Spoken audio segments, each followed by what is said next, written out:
Ini saya akan membahas berkaitan tentang tipe-tipe manajemen menurut pandangan Islam.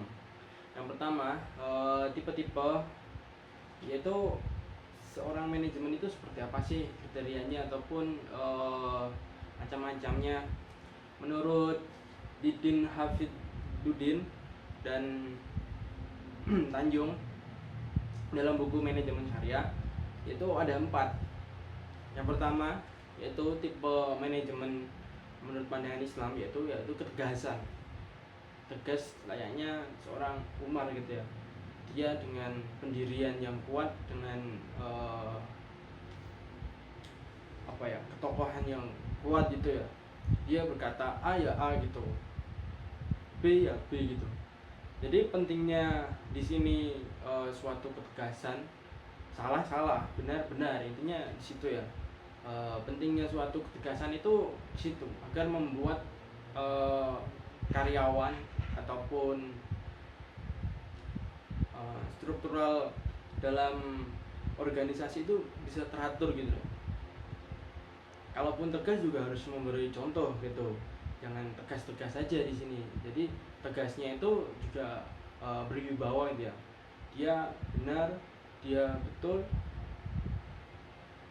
Ya maka dari itu nanti akan membuat iklim lingkungan yang baik gitu ya. Ketegasan itu di sini bukan artinya itu harus marah-marah, enggak. Ketegasan di situ adalah untuk menekankan terhadap karyawan agar lebih disiplin, agar lebih giat, agar mau berbenah apabila salah. Dan selanjutnya yaitu yang kedua yaitu musyawarah. Jadi di sini seorang manajer menurut pandangan Islam itu harus musyawarah gitu ya. Dalam tanda kutip dia itu mengambil keputusan itu juga tidak bisa semena-mena ataupun semaunya sendiri. Jadi harus ada pertimbangan. Apabila ada PHK ataupun ada pengurangan gaji itu harus dimusyawarahkan terlebih dahulu. Kalaupun langsung kita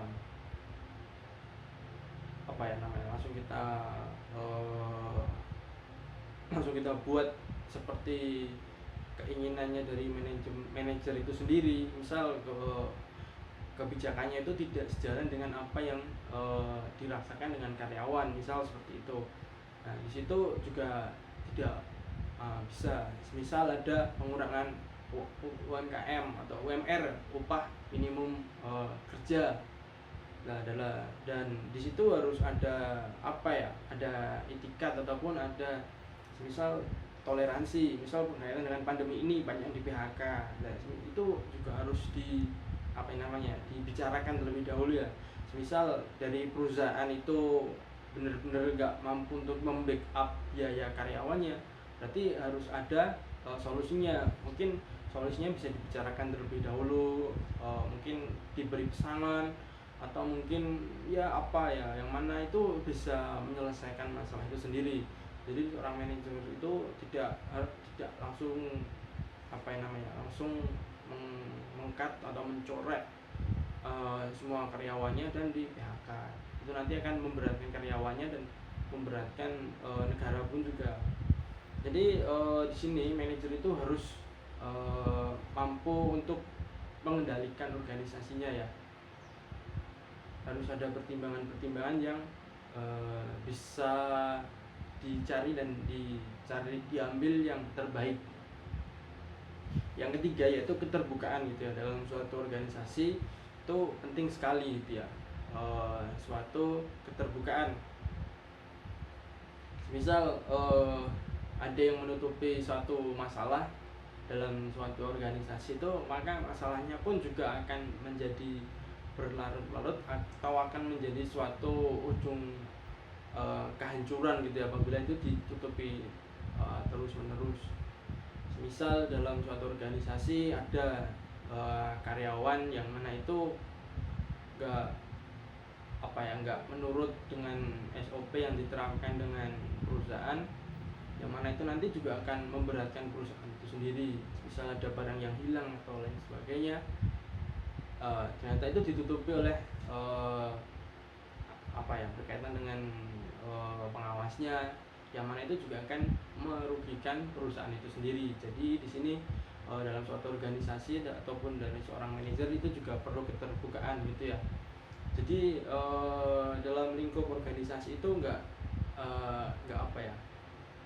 nggak selalu formal. Terkadang pun juga kita perlu pendekatan secara non formal berkaitan dengan keterbukaan itu untuk menjalin suatu kedekatan hati, yang mana itu nanti akan memupuk rasa loyalitas terhadap perusahaan itu sendiri. Yang keempat yaitu berkaitan dengan pemahaman. Di sini pentingnya seorang manajemen itu harus mampu memandang suatu hal, resikonya itu dari yang terendah sampai dari jangka pendek sampai jangka panjang. Jadi pentingnya seorang manajemen itu dia tuh harus pinter mengatur ataupun melihat peluang dari segi potensialnya atau lain sebagainya, itu harus diperhatikan. Jadi harus paham betul berkaitan dengan kondisi internal maupun eksternal, berkaitan dengan kondisi masalah yang ada di dalam suatu organisasi itu ataupun di luar organisasi itu. Jadi seorang manajemen itu harus memiliki wawasan yang cukup banyak gitu ya, banyak membaca, banyak sharing, atau bisa juga dengan mencari ilmu-ilmu baru yang mana itu untuk menunjang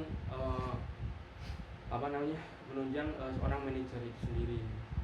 Jadi itu berkaitan dengan tipe-tipe